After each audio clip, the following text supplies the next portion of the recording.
भाई good evening. कैसे हैं बच्चों आप सभी लोग? स्टूडेंट कैसा महसूस कर रहे हैं आप? क्या महसूस कर रहे हैं? क्या मैं आपको लाइव दिखाई दे रहा हूं?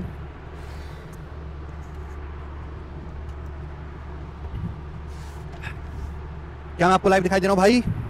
हाँ जी।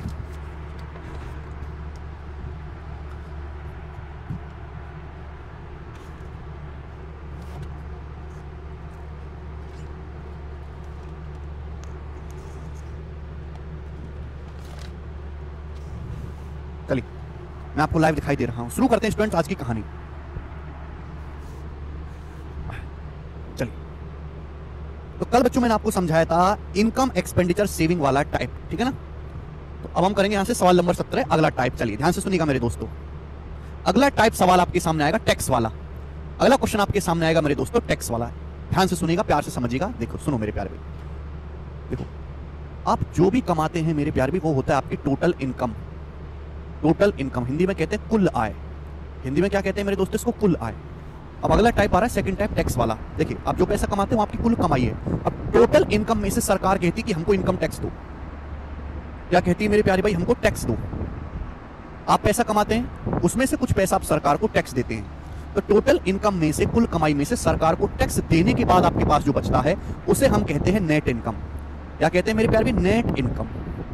नेट इनकम हिंदी में हम लोग इसको कहते हैं शुद्ध आय। हिंदी में हम लोग इसको क्या कहते हैं मेरे प्यारे भाई? शुद्ध आय। पहले बेसिक बता रहा हूं फिर सवाल होगा। शुद्ध आय, ओके? तो शुद्ध आय बराबर मेरे दोस्तों कुल आय माइनस आयकर। शुद्ध आय बराबर क्या होता है? कुल आय माइनस आयकर। आयकर, ठीक है ना? नेट इनकम बराबर total income minus income tax. Clear है बच्चों?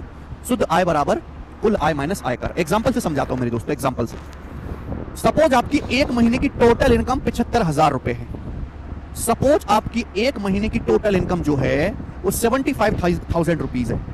सपोज मेरे दोस्तों आपकी जो कुल कमाई है वो 75,000 रुपए है, 75,000 रुपीज है। सरकार ये कहती है कि भाई बहुत पैसा कमा रहा, महीने का 75,000, चल चल 8,000 रुपए सरकारी खाते में जमा करा दे। 8,000 रुपए टैक्स दे दे तू। ये तेरे नहीं है, ये हम लोगों के, मंत्री लोगों के। सब कितना खर्चा मंत्री लोगों का पता है? चलो ओके। तो भैया जैसे एग्जांपल के लिए आपकी कमाई है महीने की कुल 75,000 रुपए। सरकार कहती है 8,000 रुपए सरकारी खाते में डलवा दो, टैक्स लगेगा बेटा। तो 75,000 रुपए में से 8,000 रुपए आपने टैक्स दे दिया, तो आपके पास कितना पैसा बचा? तो 75 में से 8 घटाओ। अगर मैं 75 में से 8 घटाऊंगा तो कितना आ जाएगा मेरे दोस्तों? 67,000, 67,000 रुपए। तो मेरे प्यारे भाई मैं कह सकता हूं 67,000 रुपीज आपके पास बचेगा, 67,000 रुपए आपके पास बचेगा। आप बोलोगे हाँ जी सर, यही होता है नेट इनकम। यानी कि आपने बेशक एक महीने में 75,000 रुपए कमाया, लेकिन आप अपने ऊपर केवल 67,000 रुपीज ही खर्च कर पाओगे कि 8,000 रुपए मेरे दोस्तों सरकार ने आपसे टैक्स लिया। ये बात समझ में आ गई? तो टैक्स देने के बाद आप पैसा कमाते हो, उसमें से कुछ हिस्सा देश सेवा के लिए या नेताओं की मौज के लिए उनको दे देते हो। तो जो पैसा आपके पास बचता है उसे आप अपने ऊपर खर्च करोगे, उसे हम बोलते हैं नेट इनकम, यानी कि शुद्ध आय। मुझे लगता है मेरे सारे भाइयों को बहुत बेसिक सी बात समझ में आ गई होगी। अगर आप इतनी बेसिक सी बात को इतनी देर में नहीं समझ पा रहे तो आप एक इनकम टैक्स इंस्पेक्टर बनने लायक हो ही नहीं। समझ में आया? यही बेसिक है सिद्धार्थ। आपने सुना है CA, chartered accountant? Chartered accountant ने इतनी मोटी मोटी किताब पढ़ते हैं, इतनी मोटी मोटी किताब, इतनी मोटी मोटी, जिसमें टैक्स की सारी जानकारी होती है। और चार्टर्ड अकाउंटेंट इतनी बेहतरीन अंग्रेजी और इतनी तेज अंग्रेजी बोलते हैं, और इतने पढ़े लिखे और इतनी महंगी गाड़ी से उतरते हैं वो होते हैं। वो तुम्हारे सामने आएगा और वो इतनी भावा भावा अंग्रेजी बोलेगा और सारी बातें जो टर्मिनोलॉजी समझाएगा, आप तो हिल जाओगे। आप ऐसे हो, आप तो ऐसे आदमी की नेट इनकम समझने कोई तुमको आधा घंटा चाहिए। कैसे तुम ऐसे लोगों से बात करोगे? है भाई? अगर आप अपने आप को इतना कमजोर और इतना बेकार, इतना बेगैरत समझे हुए हो कि आप एक इतनी सी बात को समझने के लिए आप 10 मिनट का समय ले रहे हैं, तो इतने हाई लेवल की जो चार्टर्ड अकाउंटेंट है उनसे कैसे तुम जो है उनके सामने टिक पाओगे? तो तुम्हारा बेवकूफ बना के चले जाएंगे। फिर क्या फायदा तुम्हारा इनकम टैक्स इंस्पेक्टर बनाने का?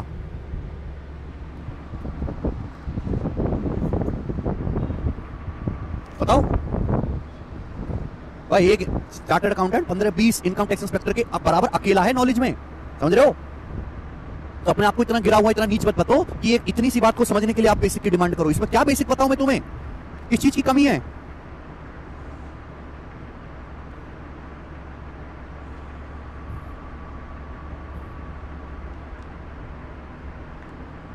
चलो ठीक है ना?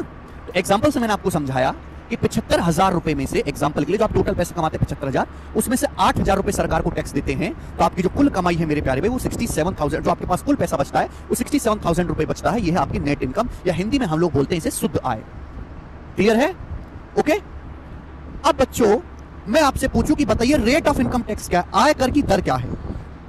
अगर मैं आपसे यहां पर ये पूछूं कि सरकार आपसे कितने प्रतिशत टैक्स ले रही है, या आप अपनी इनकम का कितना परसेंट गवर्नमेंट को टैक्स दे रहे हो, तो कैसे निकालोगे? रेट ऑफ इनकम टैक्स कैसे निकालोगे?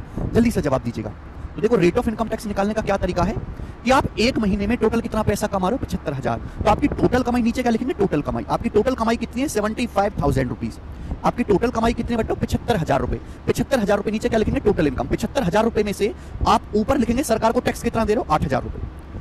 टोटल कमाई एक महीने की 75,000 है, 75,000 में से आप 8,000 रुपए सरकार को टैक्स दे रहे हो, तो परसेंटेज में आप कितना टैक्स दे रहे हो, इंटू 100%। आप बोलोगे हाँ जी सर, ये 2 जीरो से 2 जीरो कटी जाना है, 25 चौका 100 मेरे दोस्तों, 25 या 75, तो आ जाएगा 32/3, आ जाएगा 32/3। 32/3 कितना होता है मेरे प्यारे भाई, आ जाएगा लगभग 32/3 करेंगे तो 10.66%, यानी कि आप सरकार को अप्रोक्स 10.66% टैक्स दे रहे हो। ये होती है रेट ऑफ इनकम टैक्स, आयकर की दर। ओके, यानी कि मेरे दोस्तों आप गवर्नमेंट को अपनी टोटल इनकम का 10.66% हिस्सा दे रहे हो, यानी कि गवर्नमेंट आपसे इतना टैक्स ले रही है, ये होती है आयकर की दर। आयकर की दर ऐसे निकालेंगे, समझ में आया? बच्चे अगर आप सब परसेंटेज कब खत्म होगा भाई साहब, एक बात सुन लो, अगर आपको चीजों को जल्दी खत्म करना है ना, तो भैया जल्दी जल्दी समझने की आदत डालनी होगी। पर खोपड़ी तो तुम्हारी जानवरों जैसी कि एक नॉर्मल सी बात को समझने के लिए भी 15 मिनट चाहिए, तो तुम जल्दी नहीं कर सकते। जल्दी करना है ना तो इतनी हैसियत पैदा करो अपने अंदर कि 15 मिनट में समझ के 1 मिनट में बात समझो। बताओ एक कंसेप्ट को 13 मिनट बीत गए, कंसेप्ट नहीं समझ पा रहे, उनमें भी बेसिक चाहिए। नहीं हो सकता बेटा, तुम्हारे लिए तो 5 साल भी कम है। दिमाग रखा है 2 कौड़ी का है और नाक रखे फॉर्च्यूनर जैसी, यह बात आई समझ में? ठीक, चलिए रेट ऑफ इनकम टैक्स। अब यहां से एक और छोटी सी बात समझिएगा मेरे दोस्तों, एक और छोटी सी बात। सपोज मेरे प्यार भी, सपोज जो है आपकी टोटल इनकम नहीं चेंज होती, आप पहले भी 75,000 रुपए कमाते थे, आज भी 75,000 रुपए कमाते हो। आप पहले भी 75,000 रुपीज कमाते थे, आज भी 75,000 रुपए कमाते हो, यानी कि आपकी इनकम में कोई बदलाव नहीं हुआ। पहले जितनी कमाई थी आज भी आपकी उतनी कमाई है। पहले भी 75,000 रुपए कमाते थे, आज भी आप 75,000 रुपए कमाते हो। पहले जितना पैसा कमाते थे आप आज भी उतना ही पैसा कमाते हो, आपकी कमाई में कोई फर्क नहीं आया, टोटल कमाई सेम। सरकार बोली बेटे तेरी कमाई तेल लेने से टैक्स लेंगे हम ज्यादा है, नई गवर्नमेंट बन गई। पहले सरकार, ये एग्जांपल लिया था मैंने आपको समझाने के लिए, पहले सरकार आपसे 8,000 रुपए टैक्स मांग रही थी, अब वही सरकार कहती है कि भैया अब तुझे 10,000 रुपए इनकम टैक्स देना पड़ेगा, अब आपको 10,000 रुपए टैक्स देना पड़ेगा। क्लियर है? आप बोलोगे हाँ जी सर बिल्कुल सही, 10,000 रुपए टैक्स देना पड़ेगा। तो आप मुझे बताओ, पहले सरकार आपसे 8,000 रुपए टैक्स ले रही थी, अब वही गवर्नमेंट कह रही है कि 10,000 रुपए टैक्स देना पड़ेगा तुमको, यानी कि सरकार ने इनकम टैक्स 2,000 रुपए बढ़ा दिया। सरकार ने इनकम टैक्स जो है 2,000 रुपए क्या कर दिया, बढ़ा दिया। तो आप एक बात बताओ, आपकी कमाई तो नहीं बदली, कमाई तो आपकी उतनी है जितनी कमाई पहले थी 75,000 रुपए, आज भी उतनी कमाई है 75,000 रुपए, बस सरकार ने टैक्स बढ़ा दिया। तो अब आपकी पॉकेट में कितना पैसा बचेगा, आपकी नेट इनकम क्या होगी? 75,000 में से 10,000 घटाऊंगा 65,000, 75,000 में से 10,000 घटाऊंगा तो कितना आएगा, 65,000 रुपए, यानी कि अब आपके पास केवल 65,000 रुपए ही बचेगा। 75,000 कमाया था आपने मेरे दोस्तों, लेकिन 10,000 रुपए सरकार को टैक्स दे दिया, तो आपके पास बचा कितना, 65,000 रुपए। आप बोलोगे हाँ जी सर बिल्कुल सही, यानी कि आपकी पहले थी नेट इनकम 67,000, अब नेट इनकम 65,000 है। तो यानी कि मेरे दोस्तों पहले आपके पास 67,000 रुपए नेट इनकम बच रही थी, अब 65,000 रुपए बच रहे हैं, यानी कि आपकी नेट इनकम 2,000 रुपए कम होगी।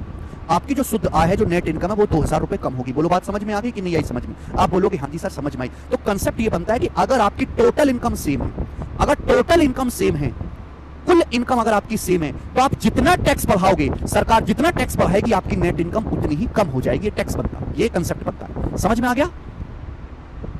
कंसेप्ट ये है कि अगर आपकी इनकम फिक्स है, भाई रोटी तो फिक्स है, रोटी तो फिक्स है, अगर रोटी में से आप कुत्ते को ज्यादा टुकड़ा दे दोगे तो आपके पास खाने के लिए कम बचेगा कि नहीं बचेगा? ठीक है, समझ में आया? आपकी इनकम फिक्स है, आपकी इनकम उतनी है जितना पहले था, आज भी उतना ही है, लेकिन सरकार ने टैक्स 2,000 रुपए बढ़ा दिया, सरकार ने टैक्स बढ़ा दिया, तो आपकी नेट इनकम उतनी ही कम हो जाएगी। अगर आपकी इनकम फिक्स है तो सरकार जितना टैक्स बढ़ाएगी, नेट इनकम उतनी ही कम हो जाएगी, यानी कि टैक्स में परिवर्तन और नेट इनकम में परिवर्तन सेम होगा। मुझे लगता है ये कंसेप्ट आपको समझ में आया है। अब मेरे प्यारे भाई हम इस पर बेस सवाल करेंगे। सवाल नंबर 17 करो बेटे, क्या उत्तर है? ये कंसेप्ट है, 3-4 सवाल मैं आपको इस पर करवाऊंगा, बताएं। बोला जब इनकम टैक्स 1 रुपए में 8 पैसे है तो एक आदमी की नेट इनकम 3,09,580 रुपए है। यदि इनकम टैक्स 12 पैसे तक बढ़ा दिया जाता है तो उसकी नेट इनकम क्या होगी? बहुत बढ़िया सवाल है, बहुत प्यारा सवाल है। देखो मेरे दोस्तों, ये बात आपको क्लियर है कि जो नेट इनकम होती है वो कैसे निकाली जाती है? नेट इनकम कैसे निकालते हैं मेरे दोस्तों? नेट इनकम बड़ी सिंपल सी बात है कि हम टोटल इनकम में से टैक्स घटा देते, आ जाती है नेट इनकम। मैं कंसेप्ट पढ़ा चुका हूं, बोला है जब इनकम टैक्स इस 8 पैसा ही नहीं रुकी, व्हेन इनकम टैक्स इज 8 पैसा इन रुपये, आप मुझे बताओ इस बात का क्या मतलब है, इस बात का क्या मतलब है ये बताओ। जब आयकर 1 रुपए में 8 पैसा है, इसका मतलब ये है कि अगर आप 1 रुपया कमाते हो ना, 1 रुपए का मतलब होता है 100 पैसे, अगर आप 1 रुपया कमाते हो 100 पैसे, तो 100 पैसे में से 8 पैसे सरकार को टैक्स देते हो, तो परसेंटेज में अगर कितना कहेंगे 8%। इसका मतलब ये हुआ कि इनकम टैक्स की जो दर है वो 8% है। 1 रुपए में से सरकार 8 पैसे टैक्स लेती है, 1 रुपया होता है 100 पैसे, 100 पैसे में से 8 पैसा टैक्स ले रही है, परसेंटेज में भी कितना आएगा बेटा, ये 100% आएगा, 8% आएगा। यानी कि जब आप 8% टैक्स देते हो तो आपकी नेट इनकम 3,09,580 रुपए। देखो टोटल इनकम तो 100% होता है, टोटल इनकम तो मेरे दोस्तों 100% ही होता है, जो पैसा आप कमाते हो टोटल इनकम वो 100% है। अगर आप 100% में से 8% टैक्स दोगे सरकार को, तो आपके पास पैसा बचेगा कितना, नेट इनकम कितनी होगी।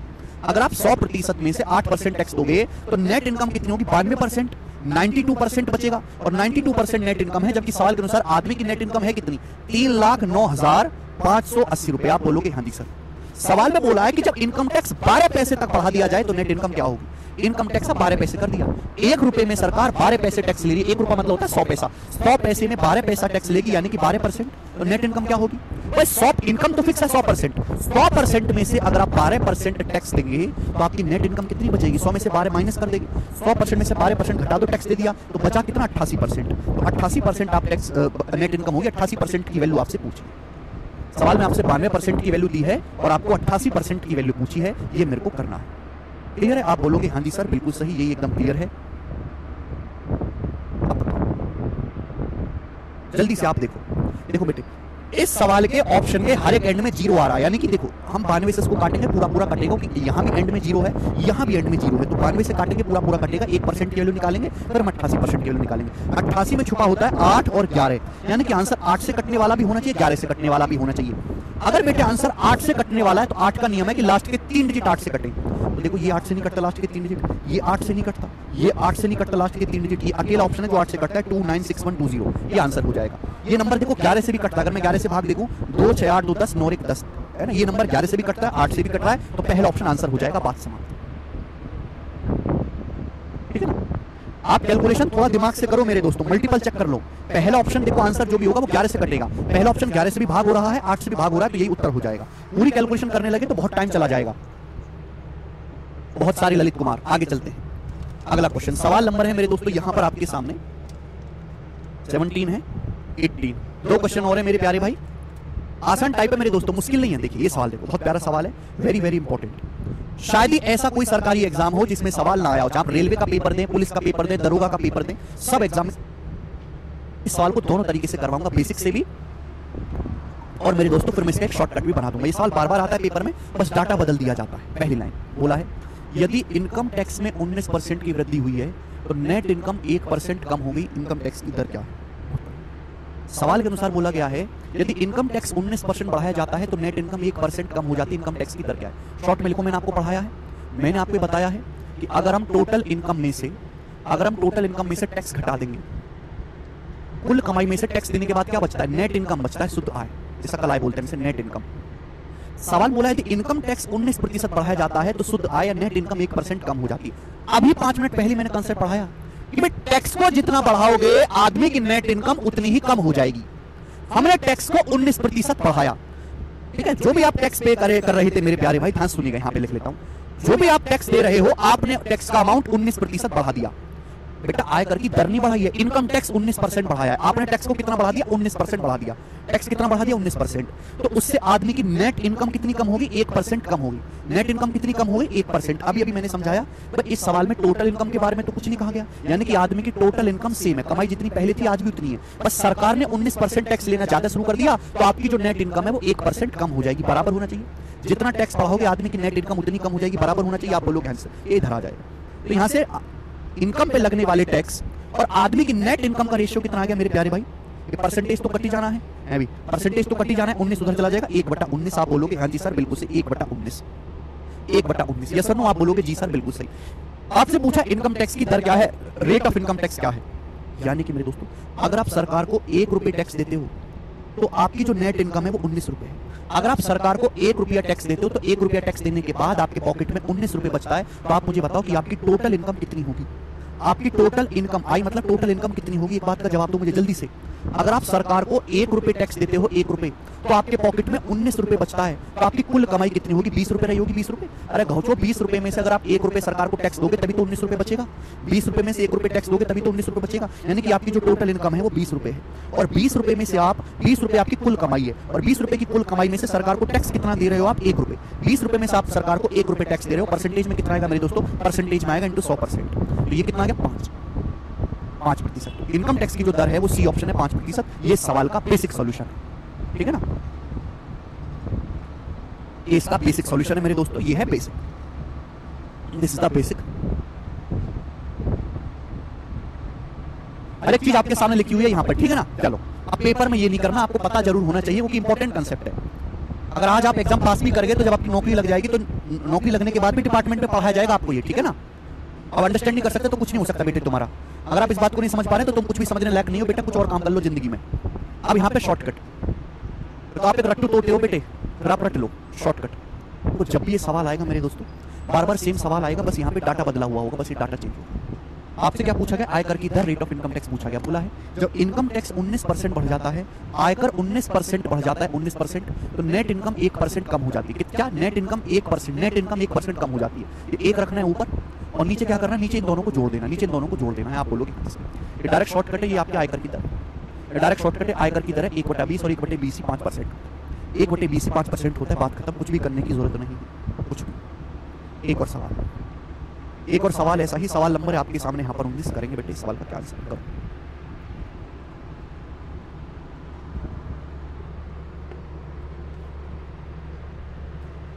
सवाल, वृद्धि हो जाने के कारण नेट इनकम 3% कम हो जाती है, आयकर की दर क्या है? आयकर की दर, रेट ऑफ इनकम टैक्स क्या है? इनकम टैक्स 22% बढ़ जाने के कारण नेट इनकम 3% कम हो जाती है, तो आयकर की दर क्या है? अब देखो, बेसिक तो आपको पता ही है, मैं पढ़ा चुका हूं मेरे दोस्तों, लेकिन उतना टाइम नहीं होता ना पेपर में करने के लिए। ऐसे सड़क छाप सवालों में आपके पास टाइम नहीं है, ऐसे सवाल तो 10 सेकंड में होने चाहिए। क्या शॉर्टकट सिखाया? इनकम टैक्स 22% बढ़ जाता है तो नेट इनकम 3% कम हो जाती है। 3% नेट इनकम कम हो जाती है। ऊपर रखेंगे 3 और नीचे लिखेंगे इन दोनों का सम, 3 + 22, ये हो जाएगा बेटे 3/25। 1/25 4% होता है, तो 3/25 12%। तो आयकर की जो दर है 12% है। सवाल सॉल्व, खत्म।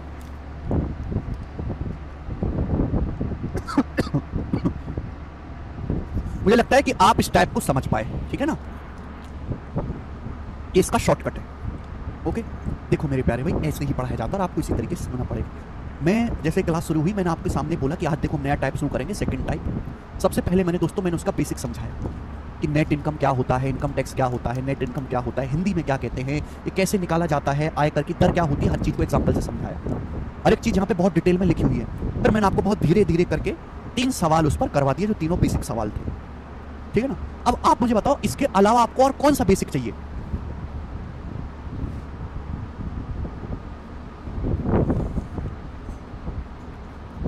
ठीक है, शॉर्टकट ही आपको ध्यान रखना है मेरे दोस्तों, बेसिक तो आपको मैंने समझा ही दिया है। आगे चलेंगे, अगला टाइप। अगला टाइप मेरे दोस्तों आपके सामने आएगा, अगला टाइप। और इस अगले टाइप पे आपको 1 2 3 4 5 6 क्वेश्चंस होंगे। अगला टाइप मेरे पे, ठीक है ना?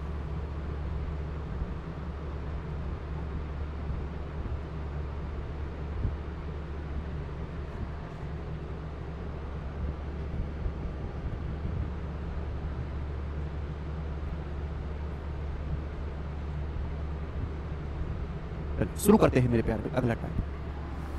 देखो मैंने आपको पढ़ा दिया है, a × b = कांस्टेंट।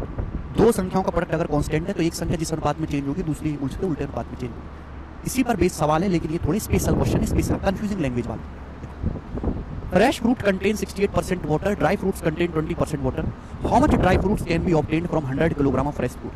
100 किलोग्राम ताजे फलों से कितने किलोग्राम सूखे फल प्राप्त किए जा सकते हैं? सवाल नंबर 20 है, एक ही क्वेश्चन में कराऊंगा। टाइप का नाम है dry fruit fresh fruit based सवाल, है ना?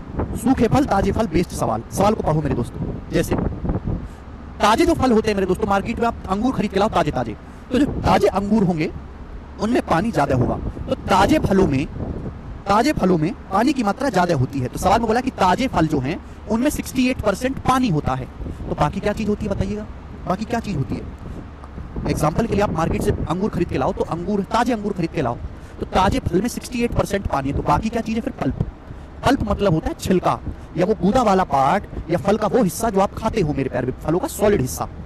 और सूखे फलों में 20% पानी होता है। अगर हम ताजे फलों को धूप में रख के सुखा दें तो जो सूखे मेवे बन जाएंगे, जो सूखे फल बन जाएंगे, उन सूखे फल में 20% मात्रा पानी की होती है। तो आपसे ये पूछा गया कि अगर हम 100 किलोग्राम ताजे फलों को सुखा दें तो कितने किलोग्राम हमें मेरे दोस्तों सूखे फल मिलेंगे। एक बात बताओ, फल में दो चीजें होती है, पानी और एक होता है पल्प, सॉलिड हिस्सा। पानी तो बेटा धूप में उड़ जाता है, लेकिन ये जो पल्प होता है ना, जैसे आम का जो पीला पीला हिस्सा होता है जिसे आप खाते हो मेरे प्यारे भाई, जो सॉलिड हिस्सा होता है वो कभी नहीं बदलता, वो कांस्टेंट होता है। पल्प की जो मात्रा होती है वो हमेशा कांस्टेंट रहेगी। यही इस सवाल के पीछे लॉजिक है। पहले लॉजिक समझो कि फल में दो चीज होती है बेटा, पानी होता है और पल्प होता है। पल्प मतलब वो सॉलिड हिस्सा जिसे आप खाते हो मेरे दोस्तों। पानी तो धूप में उड़ जाएगा, लेकिन पल्प जितना पहले था अब भी उतना ही रहेगा। अगर आप 100 किलोग्राम ताजे फल खरीद के लाओगे तो 100 किलोग्राम ताजे फलों में जितना पल्प था आज भी उतना ही पल्प रहेगा। तो हमें क्या करना है, हमें पल्प की मात्रा को बराबर कर देना है, दैट्स इट। हम क्या लाए, 100 किलोग्राम ताजे फल लाए। 100 किलोग्राम ताजे फल में 68% पानी है। कितना पानी है, 68%। आप बताओ, अगर 100 किलोग्राम ताजे फल में 68% पानी है तो पल्प कितना है। 100 में से 68% घटाओ, 100% में से 68% घटाऊंगा तो 32%। तो ताजे फलों में 32% पल्प होता है। 100 किलोग्राम ताजे फल है, 100 किलोग्राम में 32% पल्प, छिलका खाने लायक हिस्सा होगा। जब हम ताजे फलों को सुखा के सूखे फल बना देंगे, क्या बना देंगे, ड्राई फ्रूट्स। आपसे पूछा है कि ड्राई फ्रूट्स कितने बनाए जा सकते हैं 100 किलोग्राम ताजे फलों से। भाई सूखे फलों में 20% पानी होता है, 100% में 20% पानी है, तो बाकी का 80% क्या है, पल्प। यानी कि ड्राई फ्रूट्स में 80% पल्प होता है। ये बराबर होना चाहिए, ये इक्वल होना चाहिए मेरे दोस्तों। यही लॉजिक है मेरे दोस्तों कि पल्प की मात्रा सेम होनी चाहिए। आप बोलोगे है सर, तो बताओ यहां से जल्दी से जवाब दीजिएगा, कितना मेरे प्यारे भाई यहां से कितना यहां से ड्राई फ्रूट प्राप्त किया जा सकता है। परसेंटेज तो कट ही जाएगा, ये हो जाएगा 3200। 3200 को 80 से काटेंगे तो 40 बार चला जाएगा, यानी कि 40 केजी। और 40 केजी मेरे दोस्तों ड्राई फ्रूट्स निकाला जा सकता है 100 किलोग्राम ताजे फलों से। और यही सवाल का आंसर हो जाएगा, जो कि मेरा डी ऑप्शन। ओके, तो एक स्टेप में सॉल्व हो जाएगा। आपको केवल यहां पे कंसेप्ट पकड़ के रखना है बस। मुझे लगता है मेरे भाइयों को ये बात बहुत अच्छी तरीके से समझ में आई है। आगे चलते हैं नेक्स्ट सवाल की तरफ, नेक्स्ट कंसेप्ट की तरफ।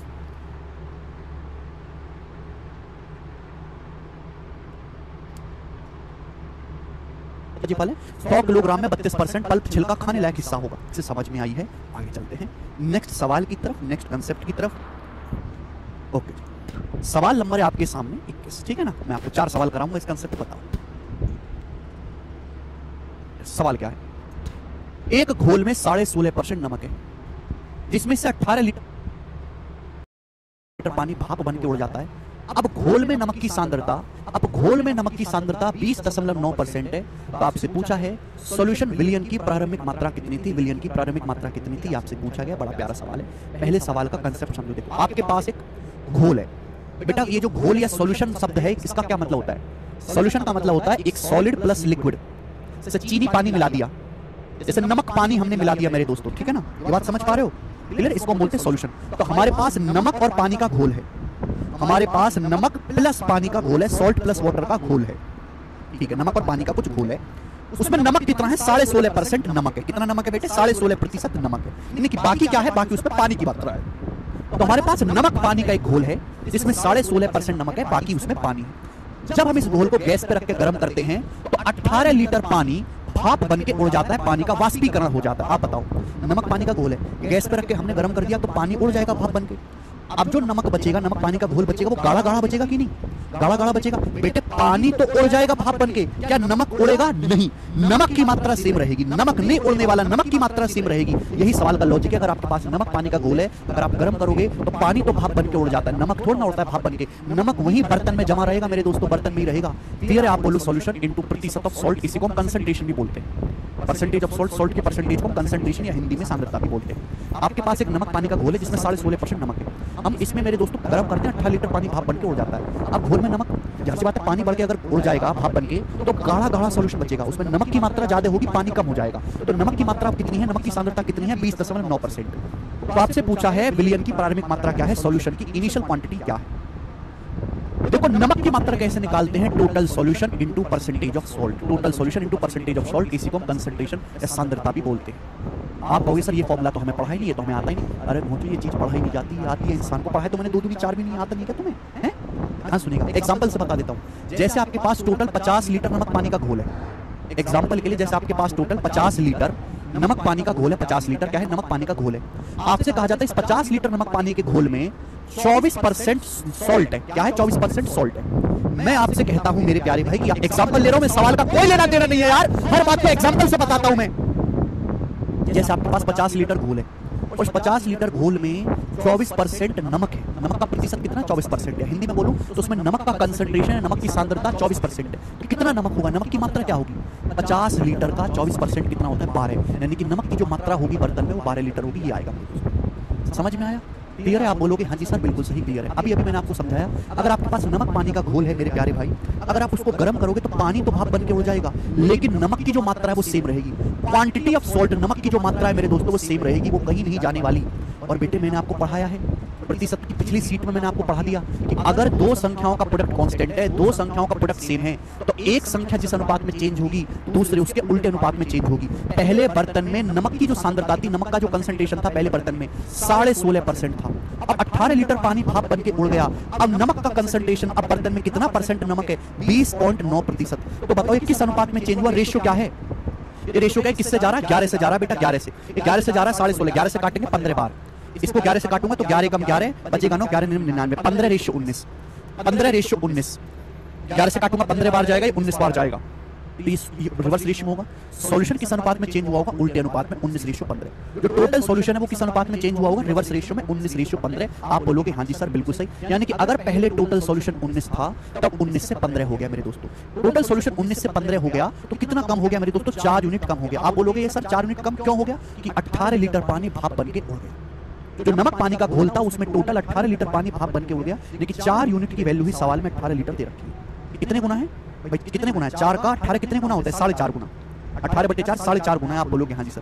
बोला है सॉल्यूशन या विलियन की प्रारंभिक मात्रा क्या है? घोल की प्रारंभिक मात्रा। तो घोल की प्रारंभिक मात्रा है 19 यूनिट। 19 की वैल्यू भी 4.5 गुना होगी। अब 19 का 4.5 गुना कितना आएगा? 19 चौक 76 प्लस 19 का आधा 9.5।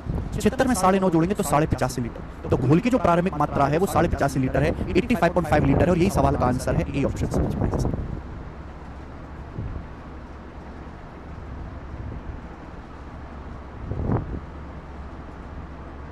ठीक है, 85.5 litre.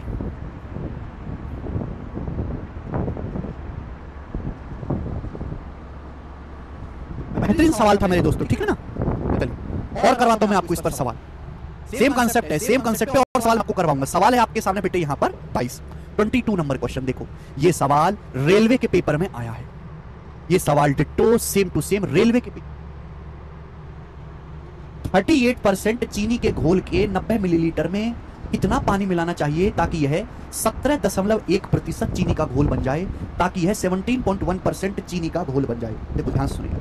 How much water should be added to 90 ml of 38% sugar solution so that it becomes 17.1% sugar solution? आपके पास एक चीनी पानी का घोल है, आपके पास शुगर यानी कि चीनी प्लस पानी का घोल है। तो चीनी पानी के घोल में चीनी कितनी है? 38%।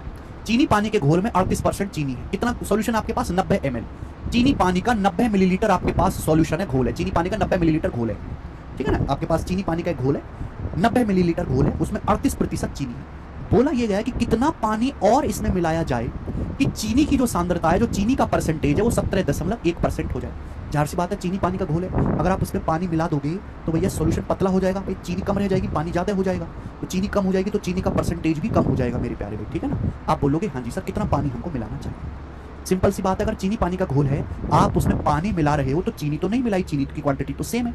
शुगर तो आपने नहीं ऐड करी, शुगर की क्वांटिटी तो सेम है। आप बोलोगे हाँ जी सर मेरे प्यारे भाई। आप बताओ शुगर की मात्रा तो सेम रहेगी भाई, जितना शुगर पहले था आज भी उतना ही शुगर है, आपने केवल पानी मिलाया है। तो शुगर की मात्रा कैसे निकाली जाती है? शुगर की मात्रा होती है टोटल सॉल्यूशन, टोटल घोल into percentage of sugar, total घोल इनटू परसेंटेज ऑफ शुगर। भाई टोटल सॉल्यूशन में जितना परसेंटेज शुगर होगा उससे मल्टीप्लाई करके आप शुगर की मात्रा निकाल सकते हो, ठीक है ना। शुगर सेम रहेगा, चीनी पानी का घोल है, आपने उसमें पानी मिलाया, चीनी नहीं मिलाई, तो जितना चीनी पहले था आज भी चीनी की मात्रा उतनी है। परसेंटेज बदल जाएगा चीनी का, लेकिन चीनी की क्वांटिटी सेम उतनी ही रहेगी। पहले था 90 मिलीलीटर सॉल्यूशन है, उसमें चीनी कितनी है? 38%, 38% चीनी है। बोला कितना पानी मिलाना चाहिए जिससे चीनी का जो कंसंट्रेशन है, चीनी का जो परसेंटेज है वो 17.1% हो जाए। देखो मैं पढ़ा चुका हूं, दो संख्याओं का प्रोडक्ट कांस्टेंट है, एक संख्या जिस रेशियो में चेंज होगी दूसरे उसके उल्टे अनुपात में चेंज होगी। बताओ ये रेशियो कितना है? पहले 38 था, 17.1 हो गया। बताओ ये रेशियो कितना है? किससे जा रहा है? दशमलव हटाओगे तो यहाँ 0 आएगा, 19 से। 19 से जा रहा है, 19 दूनी 38, 19 निम्मा 171, 20:9। ये 20:9 है। तो सॉल्यूशन की क्वांटिटी उल्टी होगी, रिवर्स। ये सब देखना क्लास को क्या हो गया।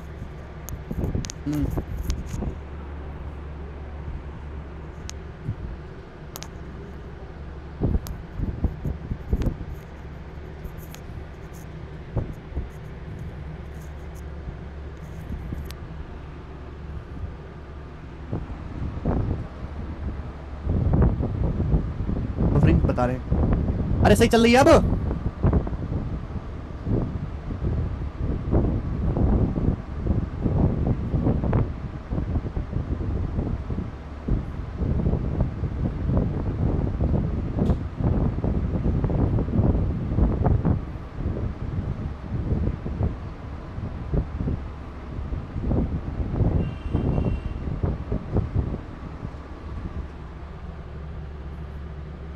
बेटे क्या अब ठीक दिखाई दे रहा है आपको?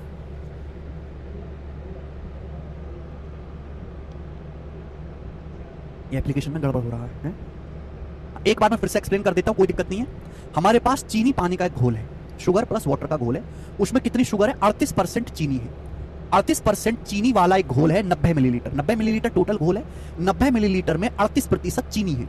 बोला यह गया कि कितना चीनी इसको मिलानी चाहिए हमें, कि चीनी का जो परसेंटेज है 17.1% होना चाहिए। कितना पानी हमको मिलाना चाहिए, सॉरी आप बताओ। चीनी पानी का घोल है, अगर हम उसमें पानी मिलाएंगे तो सॉल्यूशन की मात्रा तो बढ़ जाएगी, लेकिन चीनी नहीं बदलेगी। चीनी जितनी पहले थी आज भी उतनी रहेगी, क्योंकि आपने चीनी मिलाई ही नहीं, आपने केवल पानी मिलाया है। तो चीनी की जो मात्रा है वो कैसे निकालेंगे? Total solution into percentage of sugar. चीनी की मात्रा सेम रहेगी मेरे प्यारे, क्योंकि आपने चीनी ऐड ही नहीं करी, आपने केवल पानी मिलाया है। पानी मिलाने से कुल घोल की मात्रा तो बढ़ जाएगी, बट चीनी नहीं बदलेगी, चीनी सेम रहेगी। पहले कितना परसेंट था चीनी? 38%। अब कितना? 17.1%।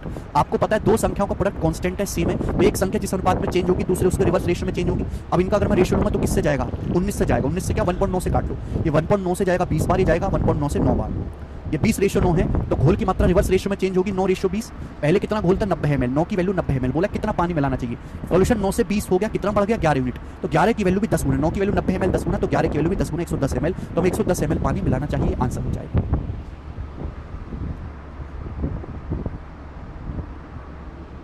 मुझे लगता है सभी बच्चों को समझ में आया है। आगे चलेंगे बेटे।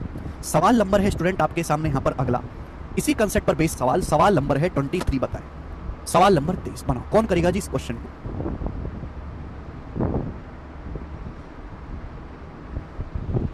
चीनी पानी का घोल है, उसमें कितनी चीनी है? 26.4% चीनी। घोल को गर्म करके वाष्प द्वारा 6 लीटर पानी उड़ा दिए जाने पर बाकी बचे घोल में कितने परसेंट चीनी होगी? ये आपसे पूछा गया है। ऑप्शंस आपके सामने हैं, 4 ऑप्शन है, ABCD बताओ। बहुत प्यारा सवाल है। देखिए, चीनी पानी का घोल है, कितना घोल है? 28 लीटर। चीनी पानी का 28 लीटर सॉल्यूशन हमारे पास है, उसमें 26.4% चीनी है। अब हमने इसको गर्म किया गैस पर रख के।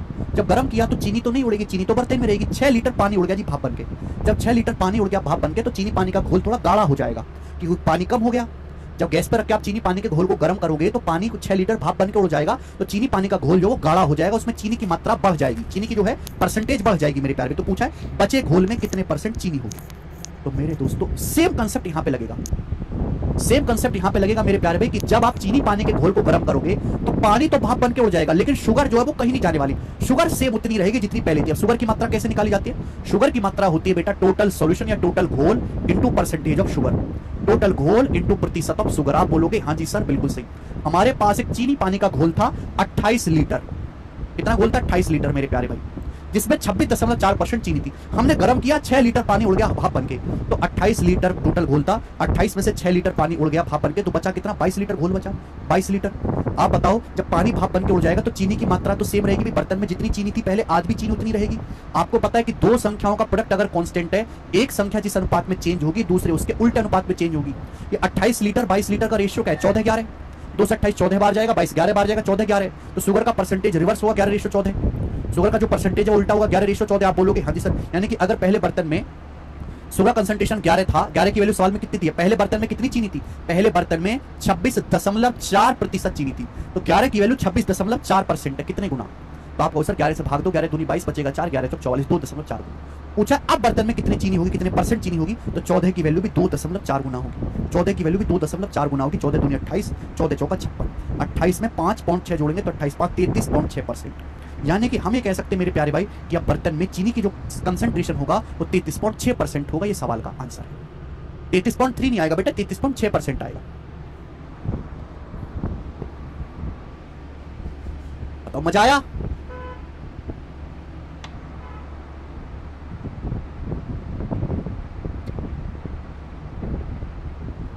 बढ़िया सवाल है मेरे दोस्तों, ये आसान आसान से क्वेश्चन है, इजी तरीके से होंगे भी सभी, ठीक है ना। अगला सवाल लेंगे हम इस पर। सवाल नंबर है बच्चे, दूसरी सीट कहां से आ गई? एक सवाल और आपके सामने करो। सवाल नंबर 24 आप मुझे करके बताओ मेरे प्यारे भाई, आप मुझे करके बताओ इस सवाल का। ये सवाल आरआरबी एनटीपीसी 29 दिसंबर 2020 के पेपर में आया था। जल्दी से करके बताओ, मैं नहीं बताने वाला बिल्कुल भी। जल्दी से करेंगे बच्चों इस सवाल को।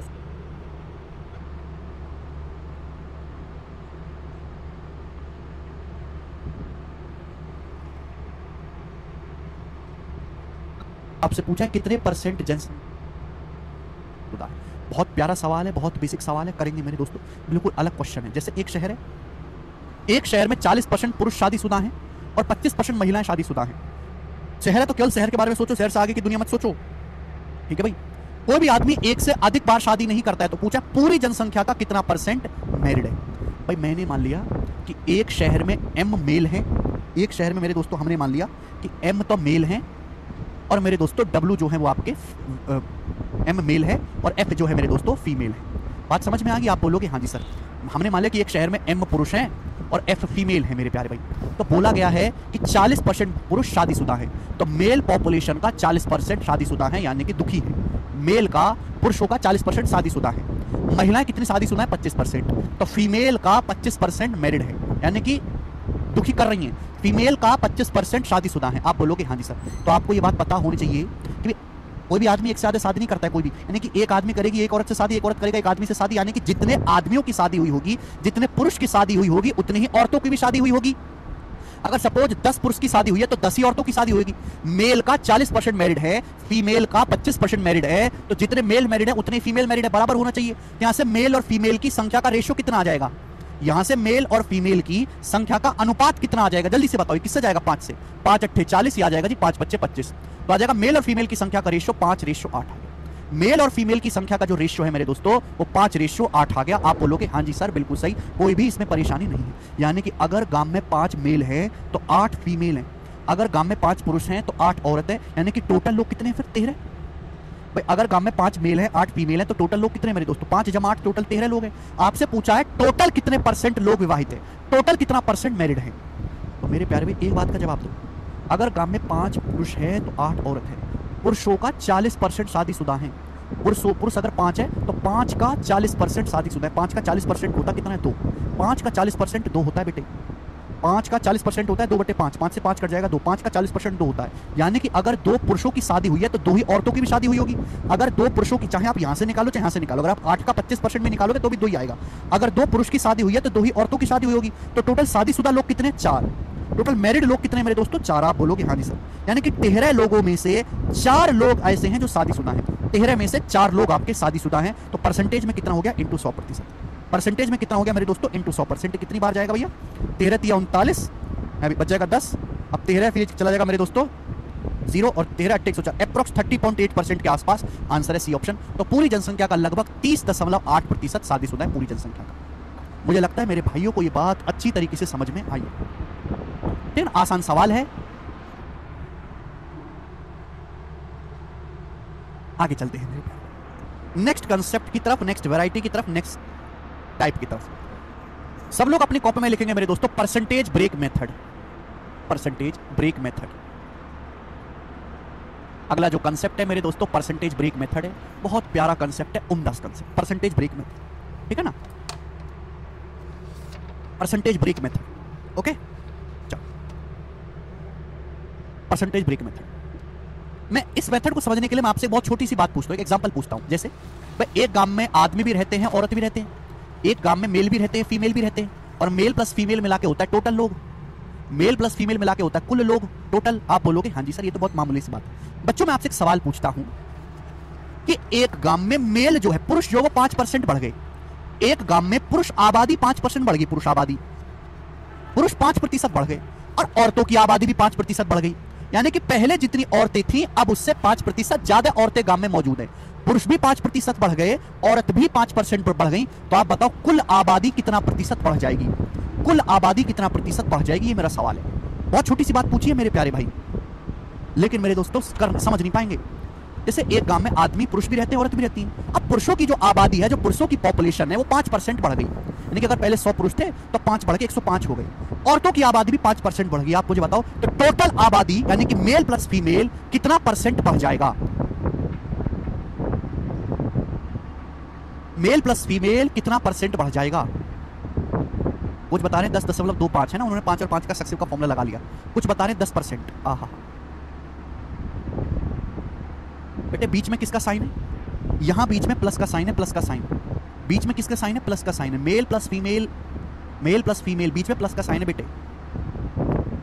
10.25 तब लगता है जब बीच में गुणा का साइन हो। एक गांव में आदमी भी हैं और औरत भी हैं। आदमी की पॉपुलेशन भी 5% बढ़ गई, औरत की पॉपुलेशन भी 5% बढ़ गई, तो कुल आबादी भी कितना बढ़ जाएगी?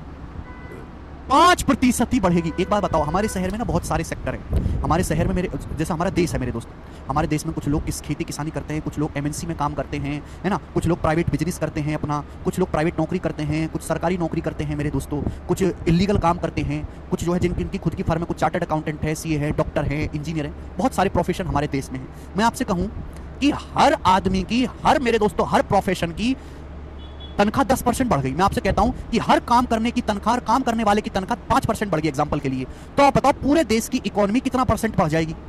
आपको नहीं लगता कि अगर हर काम करने वाले की तनख्वाह 5% बढ़ जाए तो हमारे पूरे देश की अर्थव्यवस्था भी 5% ही बढ़ेगी? बीच में प्लस का साइन है। आपको सुनना चाहिए कि मेल प्लस फीमेल पहले ये थे, मेल 5% बढ़ गए। अगर 5% बढ़ गए मेरे प्यार में, मेल 5% बढ़ गए, फीमेल कितना बढ़ गए? 5% बढ़ गए। तो मेरे दोस्तों टोटल कितना बढ़ा? टोटल कितना बढ़ा? जब मैं 5% कॉमन लूंगा तो मेल प्लस फीमेल का 5% ही तो बढ़ा, मेल प्लस फीमेल का 5% ही बढ़ा। तो आपको समझ नहीं आ रहा कि बेटे अगर गांव में आदमी भी है औरत भी, आदमी भी 5% बढ़ा दो, औरत भी 5% बढ़ा दो, बीच में प्लस है, बीच में क्या है? प्लस। तो कुल आबादी भी 5% ही बढ़ जाएगी। कुल आबादी भी 5% ही बढ़ेगी। समझ में आया? इक्वल की जरूरत ही नहीं है बजरंग दल, इक्वल की जरूरत ही नहीं है।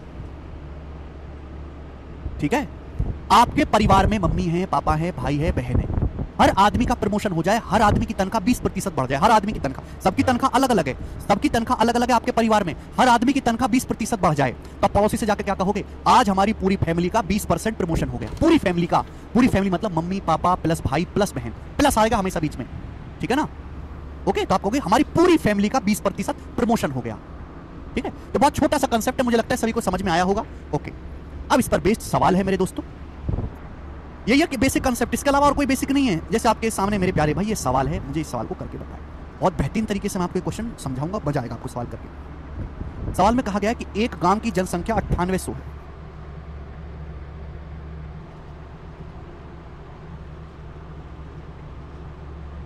तो मेल प्लस फीमेल मिलाकर कितना है बेटा? एक कस्बे में टोटल 7000 लोग रहते हैं टाउन में। अब बोला है पुरुष और महिला जनसंख्या में प्रतिशत वृद्धि क्रम से 11% और 8%। मेल पॉपुलेशन 11% बढ़ गई, मेल पॉपुलेशन 11% बढ़ गई, फीमेल पॉपुलेशन 8% बढ़ गई, फीमेल पॉपुलेशन 8% बढ़ गई। तो आपसे पूछा नई जनसंख्या 7680 होगी। अब जनसंख्या कितनी होगी? 7680। तो बताओ जनसंख्या कितनी बढ़ गई? जनसंख्या कितनी बढ़ी बताइए जल्दी से। अगर पहले 7000 लोग थे तो 7680 लोग हो गए, तो जनसंख्या बढ़ी कितनी है? 680। जनसंख्या कितनी बढ़ी है मेरे दोस्तों? 680, 680 जनसंख्या बढ़ी है। आपसे पूछा कस्बे में महिला नागरिक कितनी, जनसंख्या बढ़ी कितने? 680। कस्बे में महिला नागरिकों की संख्या क्या है? ये आपसे पूछा गया। बहुत बढ़िया सवाल मेरे दोस्तों, तो ब्रेक करके लिख सकते हैं। एक आसान सी चीज आपको बताता हूं मेरे प्यारे, आप ऐसे जरूरी नहीं कि आप 11 को, देखो दो रास्ते हो सकते हैं। कुछ बच्चे क्या करेंगे, इस 11% को ऐसे लिख लेंगे 8% जमा 3%। लेकिन आप आपसे पूछे क्या है? महिला जनसंख्या। आप इस 8 को भी ब्रेक करके लिख सकते हो। 8 को भी ब्रेक करके ऐसे लिखा जा सकता है बेटे 11% माइनस 3% लिखा जा सकता है। 8 को भी ब्रेक करके 11% माइनस 3%। बेसिकली दोनों जगह सेम बनना चाहिए, सेम होना चाहिए। आपसे अगर मैं कहूं कि मेल पॉपुलेशन 11% बढ़ गई, फीमेल 11% बढ़ गई, तो टोटल पॉपुलेशन भी 11% ही बढ़नी चाहिए। अगर मेल 11% बढ़ गए, फीमेल 11% बढ़ गई, तो टोटल पॉपुलेशन भी 11% ही बढ़नी चाहिए। भाई मेरे दोस्तों टाउन में टोटल 7000 लोग हैं, अगर आदमी 11% बढ़ गए, औरत 11% बढ़ गई, तो टोटल भी 7000 का 11% 770 बढ़ना चाहिए। टोटल भी मेरे दोस्तों 770 बढ़ना चाहिए। 7000 का 11%, 11 7 77 770 बढ़ना चाहिए। जबकि एक्चुअल में पॉपुलेशन बढ़ी कितनी है? 680। तो कितनी पॉपुलेशन कम बढ़ी है? 90 पॉपुलेशन कम बढ़ी है। पे पॉपुलेशन बढ़नी चाहिए मेरे दोस्तों 770, जबकि एक्चुअल में पॉपुलेशन बढ़ी कितनी है 680। तो कितनी पॉपुलेशन कम बढ़ी है? 90 पॉपुलेशन कम बढ़ी है। आप बताइए कम पॉपुलेशन क्यों बढ़ी है? व्हाई दिस कम बढ़ी? तो आप कहोगे सर ये जो औरतें हैं, ये औरत जो हैं वो सर 11 नहीं बढ़ी, वो तो केवल 8% ही बढ़ी। सर औरतें 3% कम बढ़ी हैं। सर औरतें 3% कम बढ़ी हैं। आप बोलोगे हाँ जी सर बिल्कुल सही, औरतें 3% कम बढ़ी हैं। तो औरतों की संख्या का 3% ही 90 है। औरतों की संख्या का 3% ही 90 के बराबर है। तो औरतों की संख्या का 1%